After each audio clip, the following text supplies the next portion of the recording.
ಶ್ರೀಗುರುಭ್ಯೋ ನಮಃ. ನರಸಿಂಹೋऽಖಿಲಾಜ್ಞಾನಮತಧ್ವಾन्तದಿವಾಕರः ಜಯತ್ಯಮಿತಜ್ಞಾನಸುಖಶಕ್ತಿಭಯೋನಿಧಿः ವ್ಯಾಸಾಯ ಭವನಾಶಾಯ ಶ್ರೀಶಾಯ ಗುಣರಾಶये ಹೃದ್ಯಾಯ ಶುದ್ಧವಿದ್ಯಾಯ ಮಧ್ವಾಯ ಚ ನಮೋ ನಮಃ.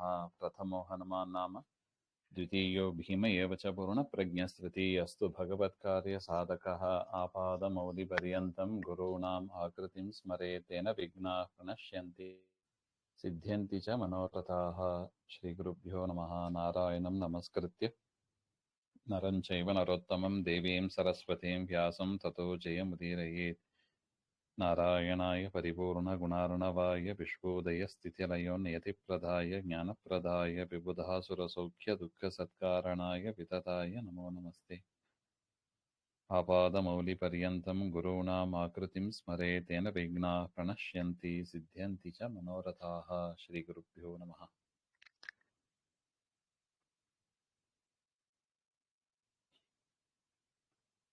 ಶ್ರಾವಣ ಮಾಸ ಮಹಿಮೆ. ಇದು ಸ್ಕಂದ ಪುರಾಣದಲ್ಲಿ ಸನತ್ಕುಮಾರ ಮತ್ತು ರುದ್ರದೇವರ ಸಂವಾದ ರೂಪದಲ್ಲಿ ಇರತಕ್ಕದ್ದು. ಆ ಮಾಸದ ಶ್ರಾವಣ ಮಾಸದ ಹಿರಿಮೆ ಏನೆಂಬುದನ್ನು ರುದ್ರದೇವರು ತಿಳಿಸಿಕೊಡ್ತಾ ಇದ್ದಾರೆ. ಈ ಒಂದು ಜ್ಞಾನಯಜ್ಞ ಗಣಪತಿ ಅಂತರ್ಗತ ಭಾರತೀಯ ರಮಣ ಮುಖ್ಯ ಪುರಾಣ ಅಂತರ್ಗತ ವಿಶ್ವಂಬರ ಭಿನ್ನ ಶ್ರೀ ಲಕ್ಷ್ಮೀ ನರಸಿಂಹದೇವರು ನಿರ್ವಿಘ್ನವಾಗಿ ನಡೆಸಿಕೊಡಲಿ ಅಂತ ಪ್ರಾರ್ಥನೆಯನ್ನು ಮಾಡ್ತಾ ಶೌನಕಾದಿ ಋಷಿಗಳು ಸೂತಾಚಾರ್ಯರನ್ನ ನೋಡಿ ಪ್ರಶ್ನೆ ಮಾಡ್ತಾ ಇದ್ದಾರೆ. ಸೂತಾಚಾರ್ಯರು ವೇದವ್ಯಾಸರ ಶಿಷ್ಯರು, ಮಹಾಜ್ಞಾನಿಗಳು, ಮಹಾತ್ಮರು. ಅಂತಹ ಸೂತಾಚಾರ್ಯರೇ, ಕಮಲದಂಥ ಮುಖ ಇರತಕ್ಕ ನಿಮ್ಮ ಅನುಗ್ರಹದಿಂದ ಅನೇಕ ವಿಧವಾದ ಪುರಾಣ ಕಥೆಗಳನ್ನು ನಾವು ಕೇಳಿದ್ದೀವಿ ಹಾಗೆ ಅಂತ ಶೌನಕಾದಿಗಳು ಹೇಳ್ತಾ ಇದ್ದಾರೆ. ಆದರೂ ನಮಗೆ ತೃಪ್ತಿ ಆಗಲಿಲ್ಲ. ಇನ್ನು ಕೇಳಬೇಕು ಅಂತ ಒಂದು ಇಚ್ಛೆ ನಮ್ಮಲ್ಲಿ ಬೆಳೀತಾ ಇದೆ. ಕಾರ್ತಿಕ ಮಾಸದ ಮಹಿಮೆಯನ್ನು ಕೇಳಿದ್ದೀವಿ, ಮಾರ್ಗಶಿರ ಮಾಸದ ಮಹಿಮೆಯನ್ನು ಕೇಳಿದ್ದೀವಿ, ವೈಶಾಖ ಮಾಸದ್ದು ಮತ್ತು ಆ ಮಾಸಗಳಲ್ಲಿ ಮಾಡಬೇಕಾದ ವಿಶೇಷವಾದ ಧರ್ಮಗಳು, ಇದನ್ನೆಲ್ಲ ನಾವು ಕೇಳಿದ್ದೀವಿ. ಇನ್ನು ಏನಾರು ಗೊತ್ತಿದ್ರೆ ಅದನ್ನ ತಿಳಿಸಬೇಕು. ಪುಣ್ಯಾತ್ಮರು ನೀವು, ದಯವಿಟ್ಟು ನಮಗೆ ಅದನ್ನು ತಿಳಿಸಿಕೊಡಬೇಕು. ತಾವು ಧರ್ಮಪ್ರಿಯರು, ಹಿತನುಡಿಗಳನ್ನ ನಮಗೆ ಉಪದೇಶ ಮಾಡಬೇಕು ಹಾಗೆ ಅಂತ ಕೇಳ್ತಾರೆ. ಯಾವ ಮಾಸದ ಮಹಿಮೆಯನ್ನ ಕೇಳಿದ ಬಳಿಕ ಇನ್ಯಾವ ವಿಷಯಗಳು ಕೇಳಬೇಕಾದ್ದು ಅಂತ ಇರೋದಿಲ್ಲವಂತೆ. ಅಂಥ ಮಾಸದ ಬಗ್ಗೆ ನಮಗೆ ತಿಳಿಸಿಕೊಡಿ ಹಾಗೆ ಅಂತ. ಒಳ್ಳೆ ವಿಶ್ವಾಸದಾಯಕವಾದ ಶ್ರೋತೃಗಳು ಕೇಳ್ತಾ ಇರುವಾಗ, ಯೋಗ್ಯರಾದವರು ಇರುವಾಗ ಉಪದೇಶ ಮಾಡುವವರು ಯಾವುದನ್ನೋ ಮರೆ ಮಾಡಬಾರ್ದಲ್ಲವಾ? ಅದರಿಂದ ಚಂದ ಇದು ನೋಡಿ. ಯೋಗ್ಯವಾದ ಶ್ರೋತೃಗಳು ಇರುವಾಗ ಯಾವುದನ್ನು ಮುಚ್ಚುಮರೆ ಮಾಡಬಾರ್ದು, ಆ ರಹಸ್ಯ ವಿಚಾರಗಳನ್ನು ಕೂಡ ತಿಳಿಸಿಕೊಡಿ ಹಾಗೆ ಅಂತ ಪ್ರಾರ್ಥನೆ. ಈ ರೀತಿಯಾಗಿ ಸುತಾಚಾರ್ಯರ ಪ್ರಾರ್ಥನೆಯನ್ನು ಕೇಳಿ, ಶೌನಕಾದಿಗಳ ಪ್ರಾರ್ಥನೆಯನ್ನು ಕೇಳಿ ಸೂತರು ಹೇಳ್ತಾರೆ, ಶೌನಕಾದಿ ಋಷಿಗಳೇ, ಶ್ರವಣ ಮಾಡಿ, ಶ್ರದ್ಧೆಯಿಂದ ಶ್ರವಣ ಮಾಡಿ. ನಿಮ್ಮ ಮಾತುಗಳಿಂದ ನಾನು ಸಂತುಷ್ಟನಾಗಿದ್ದೇನೆ. ನಿಮ್ಮಂಥವರು ಮುಂದೆ ರಹಸ್ಯವಾಗಿ ಇಡೋದಕ್ಕೆ ಯಾವುದಿದೆ, ಯಾವುದು ಇರೋದಿಲ್ಲ ಹಾಗೆ ಅಂತ. ಅಂದರೆ ಶ್ರೋತೃಗಳಲ್ಲಿ ಇರಬೇಕಾದ ಒಂದು 12 ಗುಣಗಳನ್ನ ಹೇಳ್ತಾರೆ. ಯಾವುದದು? ಇದು ಸುತಾಚಾರ್ಯರು ಹೇಳುವ ಮಾತು. ಅಡಂಭಿಕತ ಅಂದರೆ ಆಡಂಬ ಇರಬಾರ್ದು, ಜಂಬತನ ಇರಬಾರ್ದು. ಮತ್ತು ಆಸ್ತಿಕ್ಯ ಬುದ್ಧಿ, ಪರಮಾತ್ಮ ಇದ್ದಾನೆ, ರಕ್ಷಣೆ ಮಾಡ್ತಾನೆ ಎಂಬ ಒಂದು ವಿಶ್ವಾಸ ಇರಬೇಕು. ಹರಡತ್ವ ಅಂದ್ರೆ ಅಡ್ಡದಾರಿ ಹಿಡಿಬಾರ್ದು, ಶಾಸ್ತ್ರೋಕ್ತ ಮಾರ್ಗದಲ್ಲಿ ಇರಬೇಕು ಹಾಗೆ ಅಂತ. ಶುದ್ಧ ಭಕ್ತಿ, ಶುಶ್ರೂಷೆ ಮಾಡತಕ್ಕ ಒಂದು ಬುದ್ಧಿ, ವಿನಯ, ಪ್ರಮಾಣತ್ವ, ಒಳ್ಳೆಯ ಶೀಲ, ಚಟುವಟಿಕೆ, ಆಕ್ಟಿವ್ ಆಗಿರೋದು ಅಂತಾರೆ ನೋಡಿ, ಆ ಥರ ಚಟುವಟಿಕೆ ಮತ್ತು ಪಾವಿತ್ರ್ಯತೆ, ತಪಸ್ಸು, ಅಸೂಯೆ ಇಲ್ಲದೆ ಇರೋದು, ಅನಸೂಯ. ಈ ಒಟ್ಟು ಈ 12 ಗುಣಗಳು ಕೂಡ ಕೇಳುವವರಲ್ಲಿ ಇರಬೇಕು. ಇದೆಲ್ಲವೂ ಕೂಡ ಶೌನಕಾದಿಗಳೇ ನಿಮ್ಮಲ್ಲಿ ಇದೆ, ಅದರಿಂದ ನಾನು ತತ್ವವನ್ನು ಉಪದೇಶ ಮಾಡ್ತೇನೆ, ನನಗೆ ಗೊತ್ತಿದ್ದಷ್ಟು ತತ್ವಗಳನ್ನು ಉಪದೇಶ ಮಾಡ್ತೇನೆ ಅಂತ ಸುತಾಚಾರ್ಯರು ಪ್ರಾರಂಭ ಮಾಡ್ತಾರೆ. ಹಿಂದಿನ ಕಾಲದಲ್ಲಿ ಧರ್ಮವನ್ನ ತಿಳ್ಕೋಬೇಕು ಎಂಬ ಒಂದು ಇಚ್ಛೆಯಿಂದ ಸನತ್ ಕುಮಾರರು ರುದ್ರದೇವರ ಹತ್ರ ಒಂದು ಪ್ರಶ್ನೆಯನ್ನು ಮಾಡಿದರಂತೆ. ಬ್ರಹ್ಮಮಾನಸ ಪುತ್ರರು ಸನಕಾದಿಗಳು, ಅವರಲ್ಲಿ ಒಬ್ಬರು ಸನತ್ ಕುಮಾರರು ಹಾಗೆ ಅಂತ.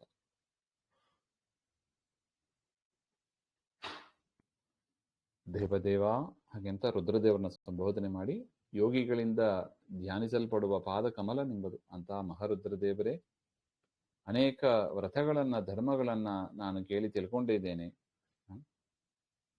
ಆದರೆ ಇನ್ನೂ ಒಂದು ಕೇಳಬೇಕು ಅಂತ ಇದೆ. 12 ತಿಂಗಳಲ್ಲಿ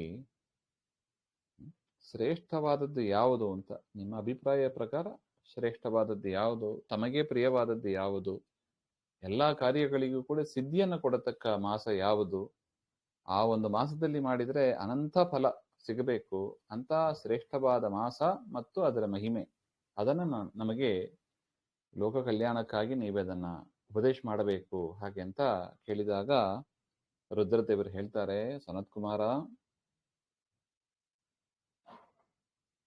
ಕೇಳಬೇಕು ಅಂತ ನಿನ್ನಲ್ಲಿ ಇರತಕ್ಕ ಆ ಶ್ರದ್ಧಾ ಭಕ್ತಿ, ಅದರಿಂದ ನಾನು ಸಂತುಷ್ಟನಾಗಿದ್ದೇನೆ ಅಂತ. ಬ್ರಹ್ಮಮಾನಸ ಪುತ್ರ, ರಹಸ್ಯವಾಗಿ ಇದ್ರೂ ಕೂಡ ಈ ವಿಷಯವನ್ನ ನಾನು ನಿನಗೆ ಹೇಳ್ತೇನೆ, ಕೇಳು ಹಾಗೆ ಅಂತ. 12 ಮಾಸದಲ್ಲಿ ಶ್ರಾವಣ ಮಾಸ ನನಗೆ ತುಂಬಾ ಪ್ರಿಯವಾದದ್ದು ಅಂತಾರೆ ರುದ್ರದೇವರು. ಅದರ ಮಹಿಮೆಯನ್ನ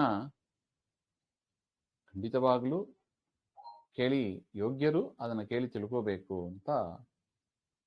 ಅದರಿಂದಲೇ ಈ ಮಾಸಕ್ಕೆ ಶ್ರಾವಣ ಅಂತ ಹೆಸರು ಬಂತು. ಅಂದ್ರೆ ಏನು? ಶ್ರವಣ ಮಾಡಬೇಕು, ಮಾಸ ಮಹಿಮೆಗಳನ್ನ ಶ್ರವಣ ಮಾಡಬೇಕು, ಪರಮಾತ್ಮನ ಮಹಿಮೆಗಳನ್ನ ಈ ಮಾಸದಲ್ಲಿ ವಿಶೇಷವಾಗಿ ಶ್ರವಣ ಮಾಡಬೇಕು, ಅದರಿಂದಲೇ ಈ ಹೆಸರು ಬಂತು ಹಾಗೆ ಅಂತ. ಒಟ್ಟು ಯಾಕೆ ಇದಕ್ಕೆ ಇದು ಒಂದು ಕಾರಣ, ಯಾಕೆ ಶ್ರಾವಣ ಮಾಸ ಅಂತ ಹೆಸರು ಬಂತು ಅಂತ ಒಂದು ಕಾರಣ. ಇನ್ನೊಂದು ಕಾರಣವನ್ನು ಹೇಳ್ತಾರೆ. ಹುಣ್ಣಿಮೆ ದಿವಸ ಶ್ರವಣ ನಕ್ಷತ್ರ ಸೇರಿ ಇರುತ್ತದೆ, ಪಂಚಾಂಗದಲ್ಲಿ ನೋಡಬಹುದು. ಶ್ರಾವಣ ಮಾಸ ಹುಣ್ಣಿಮೆ ದಿವಸ ಶ್ರವಣ ನಕ್ಷತ್ರ, 27 ನಕ್ಷತ್ರದಲ್ಲಿ ಒಂದು ಶ್ರವಣ. ಶ್ರೀನಿವಾಸ ದೇವರ ನಕ್ಷತ್ರ, ಅದು ವಿಷ್ಣುವಿನ ನಕ್ಷತ್ರ ಅಂತ ಪ್ರಸಿದ್ಧ. ಅಂತ ಶ್ರವಣ ನಕ್ಷತ್ರ ಸೇರಿ ಇರುವುದರಿಂದ ಈ ಮಾಸಕ್ಕೆ ಶ್ರಾವಣ ಅಂತನೂ ಹೆಸರು. ಇನ್ನೊಂದು ಕಾರಣ, ಈ ಮಾಸದ ಮಹಿಮೆಯನ್ನ ಶ್ರವಣ ಮಾಡುವುದರಿಂದಲೇ ಸಿದ್ಧಿಯನ್ನು ಕೊಡುತ್ತದೆ.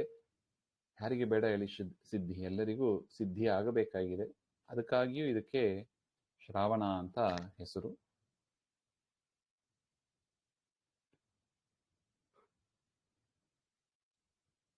ಆಕಾಶದಂತೆ ಶುದ್ಧವಾಗಿ ಇರುವುದರಿಂದ ಇದನ್ನು ನಭ ಅಂತಲೂ ಕರೀತಾರೆ. ಈ ಮಾಸದ ಧರ್ಮಗಳ ಮಹಿಮೆಯನ್ನ ಸಂಪೂರ್ಣವಾಗಿ ಹೇಳಲಿಕ್ಕೆ ಭೂಮಿಯಲ್ಲಿ ಯಾರು ತಾನೇ ಸಮರ್ಥರಿದ್ದಾರೆ? ಚತುರ್ಮುಖ ಬ್ರಹ್ಮದೇವರು 4 ಮುಖದಿಂದ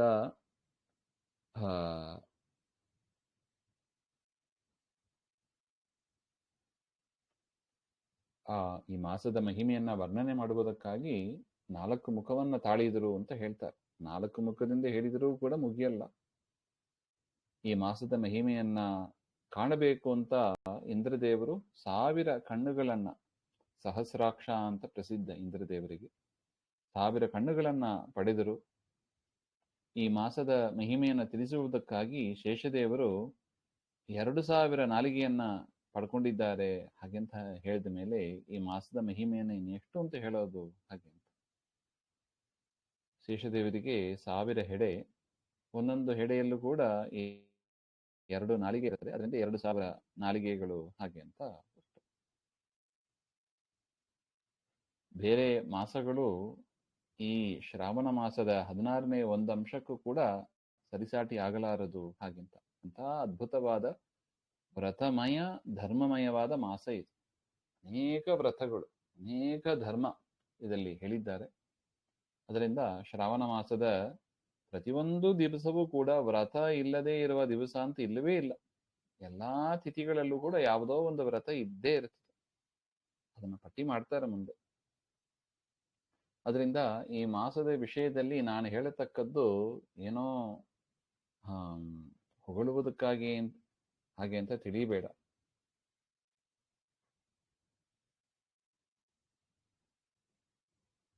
ಅರ್ಥವಾದ ಅಂತ ಕರೀತಾರೆ. ಸುಮ್ಮನೆ ಹೊಗಳುವುದಕ್ಕಾಗಿ ಹೇಳೋದು. ಅರ್ಥವಾದ ಅಂತ ತಿಳಿಬೇಡ. ಇದನ್ನ ಯಾರು ದುಃಖ ಪಡ್ತಾ ಇದ್ದಾರೆ, ಯಾರು ಜಿಜ್ಞಾಸುಗಳು ಪರಮಾತ್ಮನ ತತ್ವಜ್ಞಾನವನ್ನ ಪಡಿಬೇಕು ಅಂತ ಇರ್ತಾರೆ, ಇನ್ನು ನಾನಾ ವಿಧವಾದ ಲೌಕಿಕ ಸಂಪತ್ತನ್ನ ಪಡಿಬೇಕು ಅಂತ ಇರ್ತಾರೆ, ಮೋಕ್ಷವನ್ನು ಪಡಿಬೇಕು ಅಂತ ಇರ್ತಾರೆ, ಆ ರೀತಿಯಾಗಿ ನಾನಾ ವಿಧವಾದ ಭಕ್ತರು ಅಧಿಕಾರಿಗಳು ಇರ್ತಾರೆ.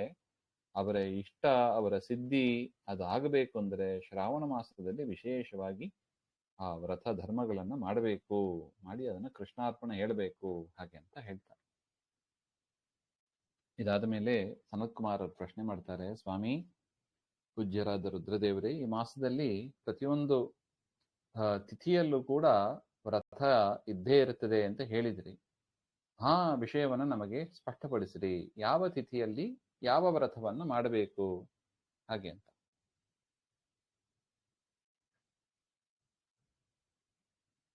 ಯಾವ ದಿವಸ ಯಾವ ವ್ರತ ಮಾಡಬೇಕು, ಆ ವ್ರತ ಮಾಡೋದಕ್ಕೆ ಯೋಗ್ಯರು ಯಾರು, ಆ ವ್ರತದ ಫಲ ಏನು, ಅನುಷ್ಠಾನ ಏನು, ಯಾರಿದನ್ನು ಹಿಂದೆ ಅನುಷ್ಠಾನ ಮಾಡಿದ್ದಾರೆ, ವ್ರತ ಸಮಾಪ್ತಿಯಲ್ಲಿ ಹೇಗೆ ಮಾಡಬೇಕು, ಹೇಗೆ ಮುಗಿಸ್ಬೇಕು, ಈ ಮಾಸದ ಅಧಿಪತಿ ದೇವತೆ ಯಾರು, ಆ ವ್ರತ ದೇವತೆ ಯಾರು, ಪ್ರತಿಯೊಂದು ವ್ರತಕ್ಕೂ ಒಂದು ದೇವತೆ ಇರ್ತಾರೆ, ಯಾರನ್ನು ಪೂಜಿಸಬೇಕು, ಪೂಜಾ ಸಾಮಗ್ರಿಗಳು ಯಾವುದು, ಮೊದಲು ಅಗ್ರ ಪೂಜೆ ಯಾರಿಗೆ ಮಾಡಬೇಕು, ಜಾಗರ ಹೇಗೆ ಮಾಡಬೇಕು, ಈ ರೀತಿಯಾಗಿ ಆ ವ್ರತ ಅನುಷ್ಠಾನ ಮಾಡೋದಕ್ಕೆ ಸೂಕ್ತವಾದ ಸಮಯ ಯಾವುದು, ಇದೆಲ್ಲವನ್ನು ಕೂಡ ನಮಗೆ ತಿಳಿಸಬೇಕು ಹಾಗೆ ಅಂತ ಸನಕಾದಿಗಳು ಕೇಳ್ತಾರೆ.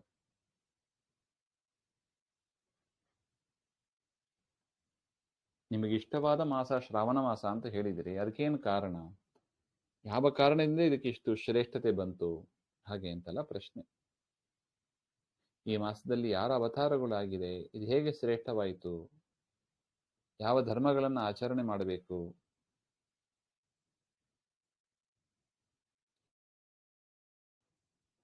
ಅಂತ ಹೇಳ್ತಾರೆ. ಇಷ್ಟೆಲ್ಲ ಪ್ರಶ್ನೆ ಮಾಡಿ ನಿಮ್ಮ ಮುಂದೆ ಪ್ರಶ್ನೆ ಮಾಡುವುದಕ್ಕೆ ನನಗೆ ಜ್ಞಾನ ಸಾಲದು ಅಂತಾರೆ.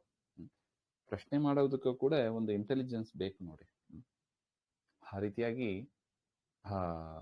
ಅಷ್ಟು ಅಜ್ಞಾನ ಇದೆ ನಮ್ಮಲ್ಲಿ.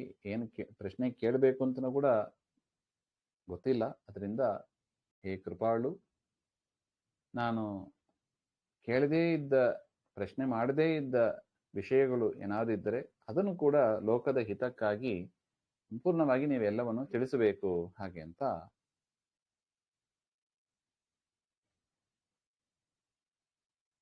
ಮತ್ತೆ ಭಾನುವಾರ, ಸೋಮವಾರ ಅಂತ ವಾರ, ಯಾವ ವಾರದಲ್ಲಿ ಯಾವ ವ್ರತ ಇರಬೇಕು ಇದೆಲ್ಲವನ್ನು ಕೂಡ ತಿಳಿಸ್ರಿ ಹಾಗೆ ಅಂತ ಕೇಳ್ತಾ ಇದ್ದಾರೆ. ಯಾಕೆ ಹಾಗೆಂದ್ರೆ ಎಲ್ಲಾ ಪ್ರಾಣಿಗಳಿಗೂ ಕೂಡ ಆದಿ ಮೊದಲಿದ್ದವರು ನೀವೇ ನೋಡಿ. ಇಲ್ಲಿ ಕೆಲವು ಮಾತುಗಳು ಸರಿಯಾಗಿ, ಇದು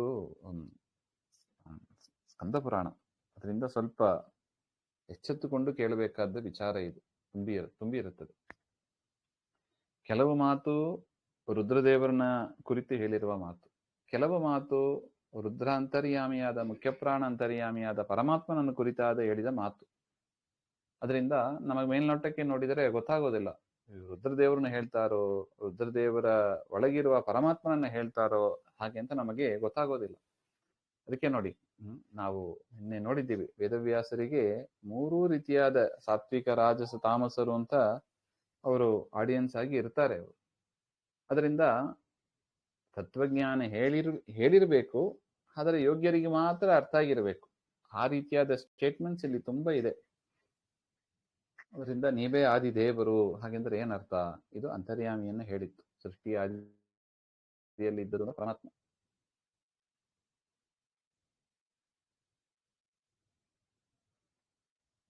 ಅಂದ್ರೆ ಯಾವ ವಿಧಿ ನಿಷೇಧಗಳು ಅದು ನಿಮ್ಮನ್ನ ಬಾಧಿಸೋದಿಲ್ಲ ಹಾಗೆ ಅಂತ. ನೀವು ಆದಿ ದೇವರು ಅಂದ್ರೆ ಎಲ್ಲಾ ಪ್ರಾಣಿಗಳ ಆದಿಯಲ್ಲಿ ಇದ್ದು ನೀವು ಮಾಡಿದ್ದೀರಿ, ವಿಧಿ ನಿಷೇಧ ನಿಮಗಿಲ್ಲ. ಮತ್ತು ನಿಮ್ಮನ್ನ ಮಹಾದೇವರು ಅಂತ ಕರೀತಾರೆ. ಮಹಾ ಅಂದ್ರೆ ದೊಡ್ಡದು ಅಂತ, ದೇವತೆಗಳಲ್ಲಿ ದೊಡ್ಡವರು, ಅದರಿಂದ ನಿಮ್ಮನ್ನ ಮಹಾದೇವರು ಅಂತ ಕರೀತಾರೆ. ಮಹಾರುದ್ರ ದೇವರು ಅಂತಾನೆ ಕರೆಯೋದು. ಅಂದ್ರೆ ಏನರ್ಥ, ಇಂದ್ರಾದಿಗಳಿಗಿಂತ ಶ್ರೇಷ್ಠರು ಅಂತ ಅರ್ಥ.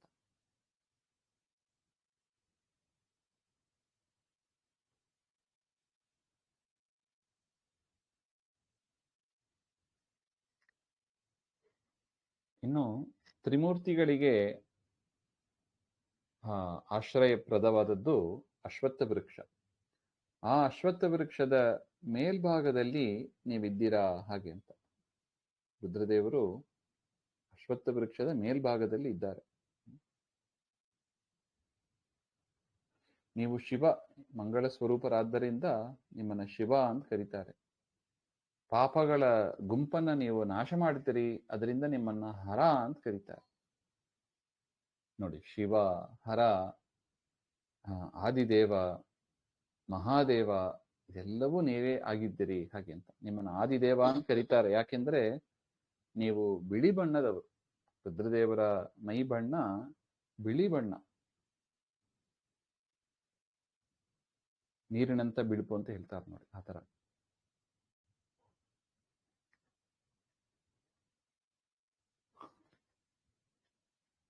ಅದರಿಂದ ನಿಮ್ಮನ್ನ ಆದಿದೇವ ಅಂತ ಕರೀತಾರೆ. ಯಾಕೆಂದ್ರೆ ಪ್ರಕೃತಿಯಲ್ಲಿ ಮೊದಲು ಬಂದ ಬಣ್ಣ ಅಂದ್ರೆ ಅದು ಬಿಳಿ ಬಣ್ಣ.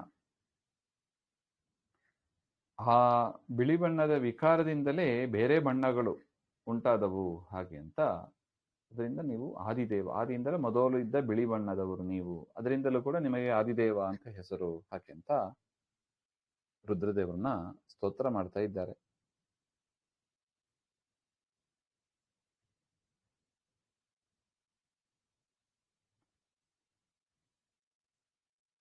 ಇನ್ನು ಶರೀರದಲ್ಲಿ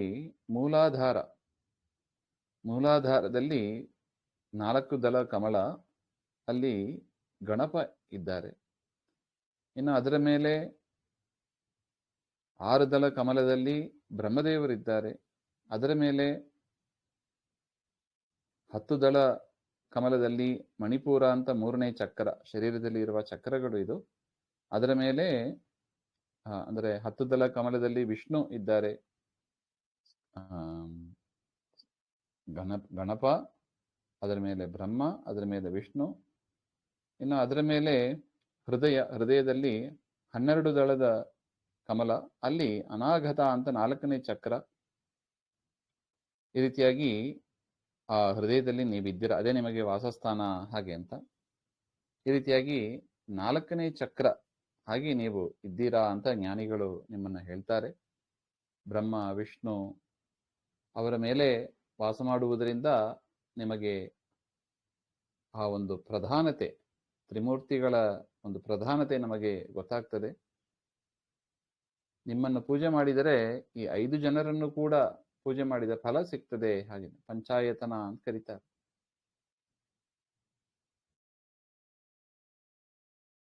ನೀವು ನಿಮ್ಮ ಎಡಭಾಗದಲ್ಲಿ ಪಾರ್ವತಿ ದೇವಿಯನ್ನ, ಬಲ ತೊಡೆಯಲ್ಲಿ ಗಣಪನನ್ನು ಕೂಡಿಸ್ಕೊಂಡಿದ್ದೀರಾ. ಕಣ್ಣಲ್ಲಿ ಸೂರ್ಯ ಚಂದ್ರರು ಇದ್ದಾರೆ. ಹೃದಯದಲ್ಲಿ, ನಿಮ್ಮ ಹೃದಯದಲ್ಲಿ ಪರಮಾತ್ಮ ಶ್ರೀಹರಿ ವಾಸ ಮಾಡ್ತಾ ಇದ್ದಾನೆ.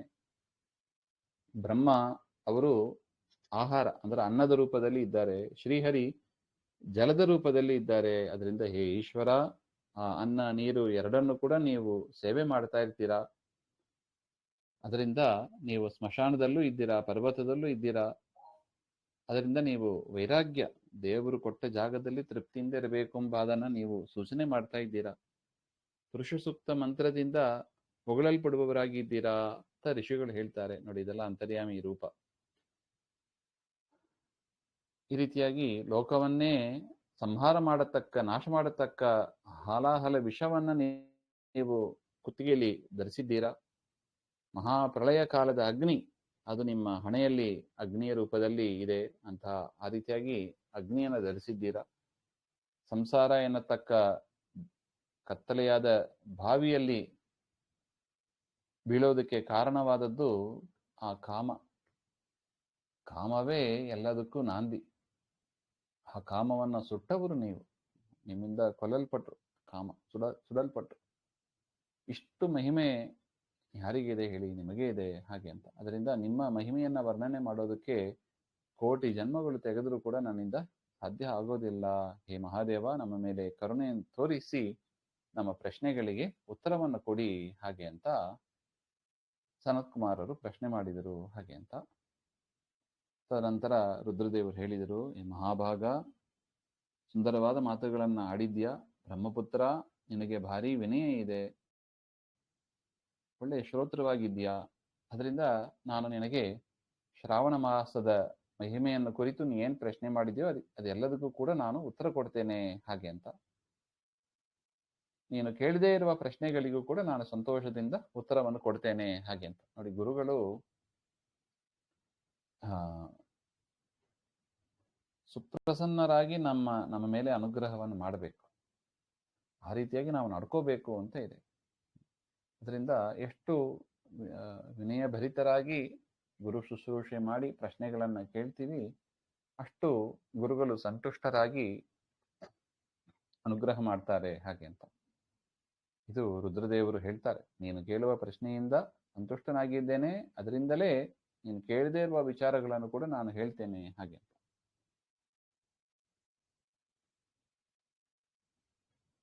ಅದರಿಂದ ಏಕಾಗ್ರ ಚಿತ್ತದಿಂದ ನೀನು ಕೇಳು ಹಾಗೆಂತ.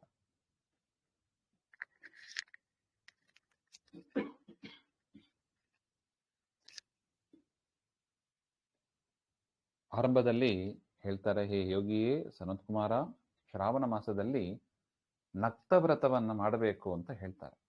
ಈ ನಕ್ತವ್ರತವನ್ನ ಪ್ರತಿ ದಿವಸ ಮಾಡಬೇಕು. ಶ್ರಾವಣ ಮಾಸದಲ್ಲಿ ಸಾಯಂಕಾಲ 4 ಗಂಟೆಗೆ ಊಟ ಮಾಡ್ಬೇಕಂತ.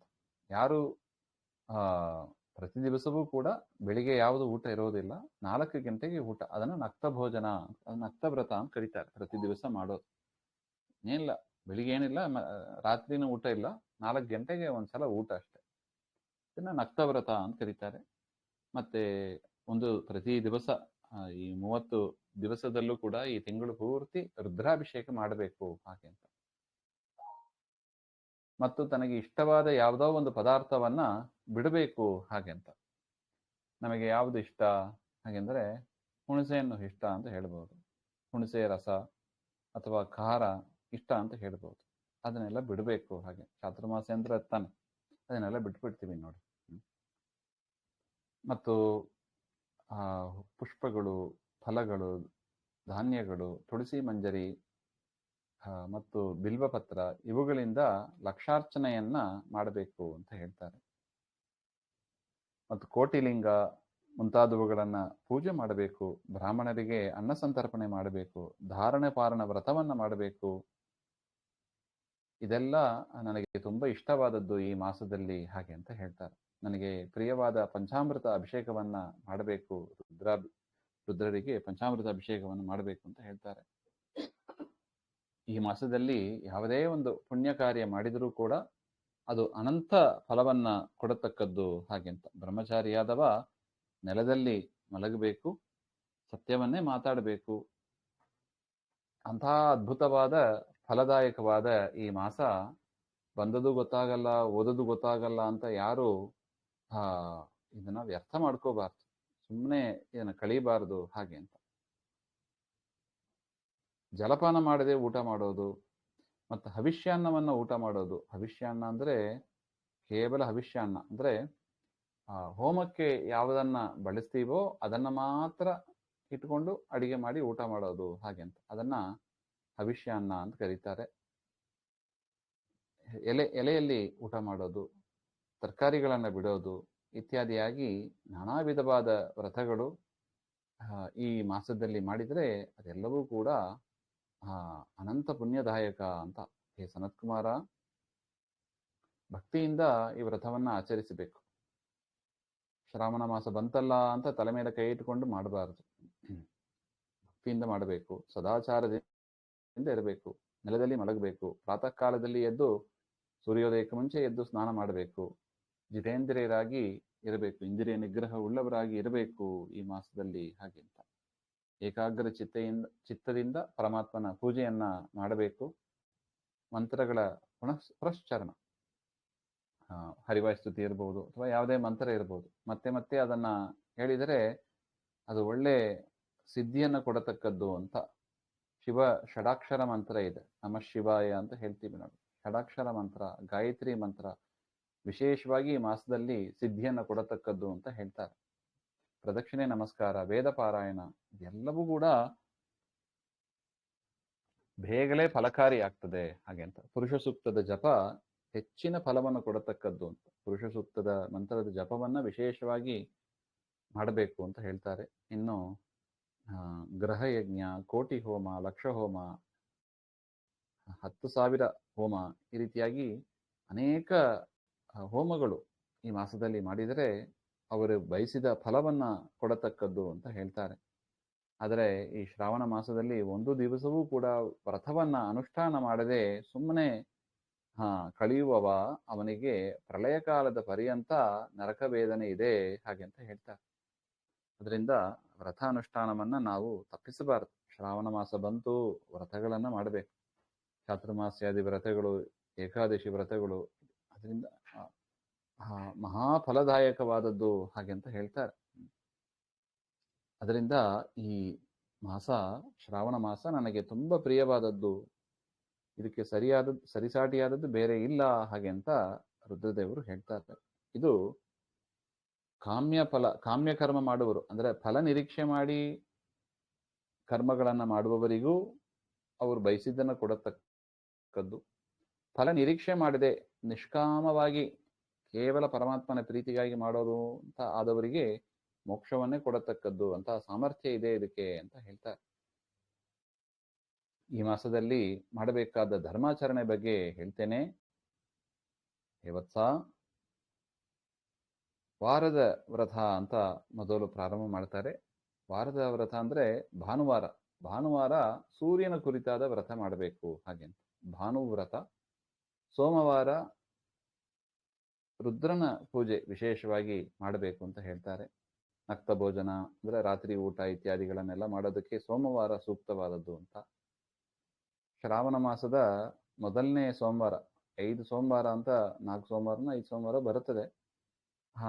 ಅಂತ ಸೋಮವಾರದಿಂದ ಶುರು ಮಾಡಿ ರೋಟಿಕಾ ಎಂಬ ಒಂದು ವ್ರತ ಅದನ್ನ ಮಾಡಿದ್ರೆ ಅವರ ಎಲ್ಲ ಇಷ್ಟವನ್ನು ಕೂಡ ಈ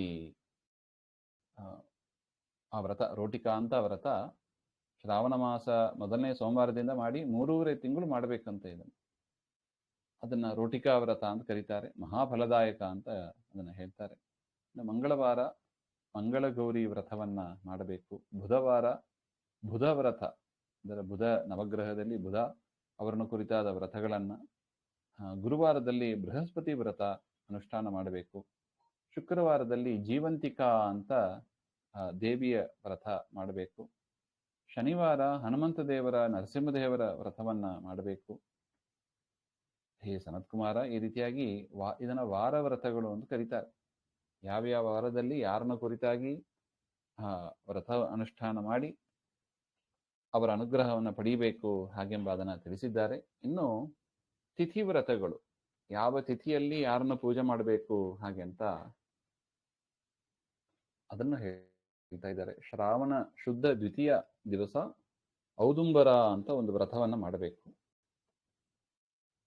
ಔದುಂಬರ ವ್ರತ ಅದು ದ್ವಿತೀಯ ದಿವಸ. ಶುದ್ಧ ತೃತೀಯ ದಿವಸ ಗೌರಿ ವ್ರತ, ತೃತೀಯ ದಿವಸ ಗೌರಿ ವ್ರತ. ಚತುರ್ಥಿ ದಿವಸ ದೂರ್ವಾ ಗಣಪತಿ ವ್ರತ, ಅದಕ್ಕೆ ವಿನಾಯಕಿ ವ್ರತ ಅಂತಾನೆ ಹೆಸರಿದೆ ಅಂತ ಹೇಳ್ತಾರೆ. ಇನ್ನು ಶ್ರಾವಣ ಶುಕ್ಲ ಪಂಚಮಿ ದಿವಸ ನಾಗಗಳ ಪೂಜೆ ವಿಶಿಷ್ಟವಾದದ್ದು ಅಂತ. ನಾಗ ಚತುರ್ಥಿ, ಗರುಡ ಪಂಚಮಿ ಅಂತ ನಾಗಪಂಚಮಿ ಅಂತ ಹೇಳ್ತೀವಿ ನೋಡಿ. ನಾಗಗಳ ಪೂಜೆ ನಾಗಪಂಚಮಿ ಅದು ವ್ರತ ಇರಬೇಕಾದ್ದು, ಉಪವಾಸ ಇರಬೇಕಾದ್ದು ಅವತ್ತು ಕೂಡ ಹಾಗೆ ಅಂತ. ಸಾಮಾನ್ಯ ಹೆಣ್ಣುಮಕ್ಕಳು ಮಾಡೋದುಂಟು, ನಾಗಪಂಚಮಿ ವ್ರತ ಮಾಡ್ತಾರೆ. ಇದನ್ನ ಮಾನವ ಕಲ್ಪಾದಿ ಅಂತನೂ ಕೂಡ ಕರೀತಾರೆ. ಇನ್ನು ಷಷ್ಠಿ ದಿವಸ ಸೂಪೌಧನ ವ್ರತ ಅಂತ ಅದನ್ನು ಮಾಡಬೇಕು. ಸಪ್ತಮಿ ದಿವಸ ಶೀತ ವ್ರತ ಅನುಷ್ಠಾನ ಮಾಡಬೇಕು. ಅಷ್ಟಮಿ ಮತ್ತು ಚತುರ್ದಶಿ ದಿವಸ ದೇವಿಗೆ ಪವಿತ್ರಾರೋಪಣ, ಅಂದ್ರೆ ಗೌರಿಗೆ ಪವಿತ್ರಾರೋಪಣ ಮಾಡಬೇಕು ಅಂತ ಹೇಳ್ತಾರೆ. ಶುಕ್ಲ ಪಕ್ಷ ನವಮಿ ಮತ್ತು ಕೃಷ್ಣ ಪಕ್ಷ ನವಮಿ ದಿವಸ ನಕ್ತ ವ್ರತ, ಅಂದ್ರೆ ರಾತ್ರಿ ಭೋಜನ ವ್ರತವನ್ನು ಮಾಡಬೇಕು. ಶುಕ್ಲ ಪಕ್ಷ ದಶಮಿ ಅವತ್ತು ಆಶಾ ಅಂತ ಹೆಸರು ಉಳ್ಳ ವ್ರತವನ್ನ ಮಾಡಬೇಕು. ಇನ್ನು 2 ಪಕ್ಷದಲ್ಲಿ ಬರತಕ್ಕ ಏಕಾದಶಿ, ಅದನ್ನು ಕೂಡ ಆಶಾವ್ರತ ಅಂತ ಕರೀತಾರೆ. ಅದನ್ನು ಮಾಡತಕ್ಕದ್ದು ಏಕಾದಶಿ ವ್ರತ. ಶ್ರಾವಣ ಶುಕ್ಲ ದ್ವಾದಶಿ ಅಂದಿನ ದಿವಸ ಪರಮಾತ್ಮನಿಗೆ ಪವಿತ್ರಾರೋಪಣವನ್ನು ಮಾಡಬೇಕು ಅಂತ ಹೇಳ್ತಾರೆ. ಸಂಸ್ಕೃತಿಗೂ ಕೂಡ ಆ ಪದ್ಧತಿ ಇದೆ. ಶ್ರಾವಣ ಶುಕ್ಲ ದ್ವಾದಶಿ ಪವಿತ್ರಾರೋಪಣ ಮಾಡೋದು ಹಾಗೆ ಅಂತ. ಅಂದಿನ ದಿವಸ ಶ್ರೀಧರ ಅಂತ ಹೆಸರಿರತಕ್ಕ ಪರಮಾತ್ಮನ ಪೂಜೆಯನ್ನು ಯಾರು ಮಾಡ್ತಾರೆ, ದ್ವಾದಶಿ ಪೂಜೆ, ಅವನು ಪರಮಲೋಕವನ್ನು ಹೊಂದುತ್ತಾನೆ ಅಂತ ರುದ್ರದೇವರು ಹೇಳ್ತಾರೆ. ಇನ್ನು ಹುಣ್ಣಿಮೆ ದಿವಸ ಮಹಾವಿಶಿಷ್ಟ ದಿವಸ. ಉತ್ಸರ್ಜನ, ಉಪಕರ್ಮ, ಸಭಾದೀಪ, ಉಪಕರ್ಮ ಸಭೆಯಲ್ಲಿ ರಕ್ಷಾಬಂಧನ, ಶ್ರಾವಣಿ ಕರ್ಮ, ಸರ್ಪಬಲಿ, ಹಯಗ್ರೀವ ಅವತಾರ ಉತ್ಸವ, ಈ ರೀತಿಯಾಗಿ 7 ಕರ್ಮಗಳನ್ನ ಹುಣ್ಣಿಮೆ ದಿವಸ ಮಾಡಬೇಕು ಅಂತ ಹೇಳ್ತಾರೆ. ಇನ್ನು ಶ್ರಾವಣ ಕೃಷ್ಣ ಚತುರ್ಥಿ ದಿವಸ ಸಂಕಟಹರ ಚತುರ್ಥಿ ಅಂತ ಆ ವ್ರತವನ್ನ ಮಾಡುವವರು ಮಾಡ್ತಾರೆ. ಪಂಚಮಿ ದಿವಸ ಅಂದರೆ ಕೃಷ್ಣ ಪಕ್ಷ ಪಂಚಮಿ, ಮಾನವ ಕಲ್ಪಾದಿ ಇರುತ್ತದೆ. ಹೇ ದ್ವಿಜಶ್ರೇಷ್ಠ, ಕೃಷ್ಣ ಪಕ್ಷದ ಅಷ್ಟಮಿ ದಿವಸ, ಶ್ರಾವಣ ಕೃಷ್ಣ ಅಷ್ಟಮಿ, ಪರಮಾತ್ಮ ಶ್ರೀಕೃಷ್ಣನಾಗಿ ಅವತಾರ ಮಾಡಿದ ದಿವಸ. ಅದರಿಂದ ಕೃಷ್ಣನ ವ್ರತವನ್ನ, ಗೋಕುಲಾಷ್ಟಮಿ ವ್ರತವನ್ನ ಮಾಡತಕ್ಕದ್ದು, ಮಾಡಿ ಮಹಾ ಉತ್ಸವವನ್ನ ಮಾಡಬೇಕು ಅಂತ. ಅಮಾವಾಸ್ಯೆ ದಿವಸ ಪಿಠೋರ ಅಂತ ಒಂದು ವ್ರತ, ಪಿಠೋರ ಎಂಬ ವ್ರತವನ್ನ ಮಾಡಬೇಕು. ಅಂದಿನ ದಿವಸ ದರ್ಬೆ ಹುಲ್ಲನ್ನ, ಅಂದ್ರೆ ಗೆರಿಕೆ, ಕುಶಾಗ್ರಹಣ ಅಂತ ಹೇಳ್ತಾರೆ. ಕುಶ ಅಂದರೆ ದರ್ಬೆಗಳನ್ನ ಗ್ರಹಣ ಮಾಡತಕ್ಕದ್ದು ಮತ್ತು ವೃಷಭ ಪೂಜೆಯನ್ನ ಮಾಡತಕ್ಕದ್ದು ಅಂತ ಹೇಳ್ತಾರೆ. ಇನ್ನು ಮುಂದೆ ಇದು ಯಾವ ತಿಥಿಯಲ್ಲಿ ಯಾವ ವ್ರತವನ್ನ ಮಾಡಬೇಕು ಹಾಗೆಂಬ ಒಂದು ವಿಚಾರವನ್ನ ತಿಳಿಸಿ, ಇನ್ನು ಯಾವ ತಿಥಿಗೆ ಯಾರು ಅಧಿಪತಿಯಾಗಿದ್ದಾರೆ ಹಾಗೆಂಬ ವಿಚಾರವನ್ನ ತಿಳಿಸ್ತೇನೆ ಹಾಗೆಂತ. ಒಂದು ರೀತಿಯಾಗಿ ಜ್ಯೋತಿಷಕ್ಕೆ ಸಂಬಂಧಪಟ್ಟ ವಿಚಾರವು ಬರುತ್ತದೆ ಇಲ್ಲಿ. ಶ್ರಾವಣ ಮಾಸ ಶುಕ್ಲ ಪ್ರತಿಪತ್ತಿಂದ ಪ್ರಾರಂಭ ಮಾಡಿ ಆ ತಿಥಿಗಳಿಗೆ ಅಧಿಪತಿ ದೇವತೆಗಳನ್ನ ಹೇಳ್ತೇನೆ, ಕೇಳು ಹಾಗೆ ಅಂತ. ಶುಕ್ಲ ಪ್ರತಿಪತ್ತು ದಿವಸ ಅಗ್ನಿದೇವರ ಪೂಜೆ ವಿಶೇಷ. ಅಗ್ನಿ ಅಧಿಪತಿಯಾಗಿರ್ತಾರೆ. ದ್ವಿತೀಯಾಗೆ ಬ್ರಹ್ಮದೇವರು, ತೃತೀಯಾಗೆ ಗೌರಿ, ಚತುರ್ಥಿಗೆ ಗಣನಾಥ ಗಣಪ, ಪಂಚಮಿಗೆ ಸರ್ಪರಾಜ ಶೇಷದೇವರು, ಷಷ್ಠಿಗೆ ಸ್ಕಂದ, ಸಪ್ತಮಿಗೆ ಸೂರ್ಯ, ಅಷ್ಟಮಿಗೆ ಶಿವ, ನವಮಿಗೆ ದುರ್ಗಾ, ದಶಮಿಗೆ ಯಮರಾಜ, ಏಕಾದಶಿಗೆ ವಿಶ್ವದೇವತೆಗಳು, ದ್ವಾದಶಿಗೆ ಶ್ರೀಹರಿ, ತ್ರಯೋದಶಿಗೆ ಕಾಮ, ಚತುರ್ದಶಿಗೆ ಶಿವ, ಹುಣ್ಣಿಮೆಗೆ ಶಚಿಪತಿಯಾದ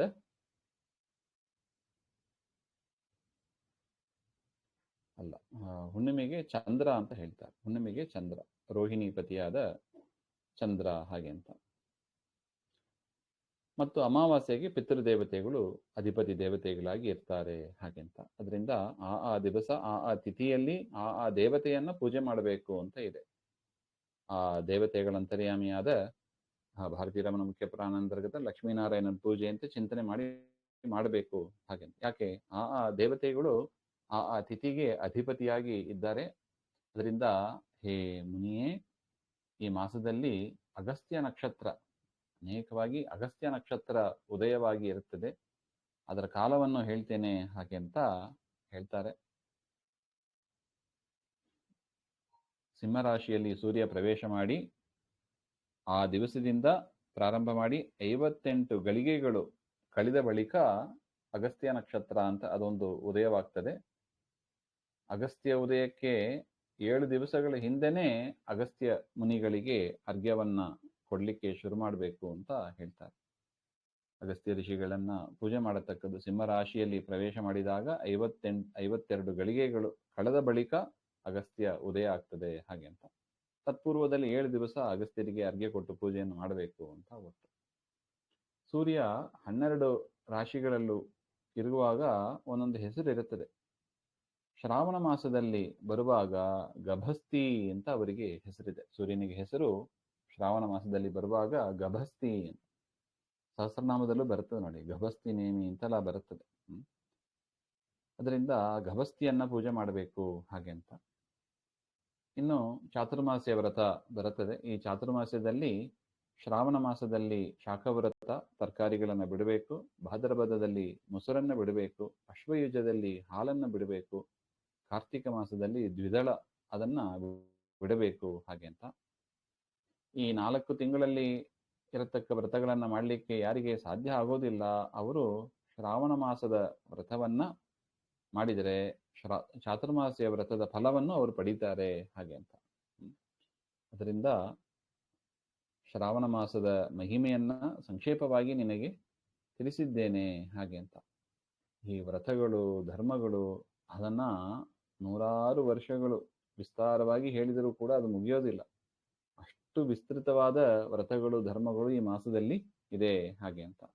ಅದರಿಂದ ನನ್ನ ಪ್ರೀತಿಗಾಗಿ ಅರ್ಥಾತ್ ನನ್ನ ಅಂತರ್ಯಾಮಿಯಾದ ಮುಖ್ಯಪ್ರಾಣ ಅಂತರ್ಯಾಮಿಯಾದ ಪರಮಾತ್ಮ ಶ್ರೀ ಹರಿನ ಪ್ರೀತಿಗಾಗಿ ಈ ಎಲ್ಲಾ ವ್ರತಗಳನ್ನು ಕೂಡ ಅನುಷ್ಠಾನ ಮಾಡಬೇಕು.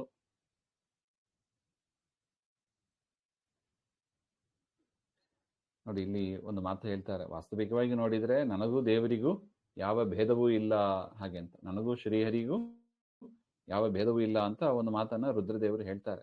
ನಮ್ಮ ಇಬ್ಬರ ಮಧ್ಯದಲ್ಲಿ ಯಾರು ಭೇದವನ್ನ ಚಿಂತನೆ ಮಾಡ್ತಾರೆ ಅವರು ನರಕಕ್ಕೆ ಹೋಗ್ತಾರೆ ಹಾಗೆ ಅಂತ. ಅದರಿಂದ ಸನತ್ ಕುಮಾರ ಶ್ರಾವಣ ಮಾಸ ಧರ್ಮಗಳನ್ನ ಅನುಷ್ಠಾನ ಮಾಡು ಹಾಗೆ ಅಂತ ಹೇಳ್ತಾರೆ.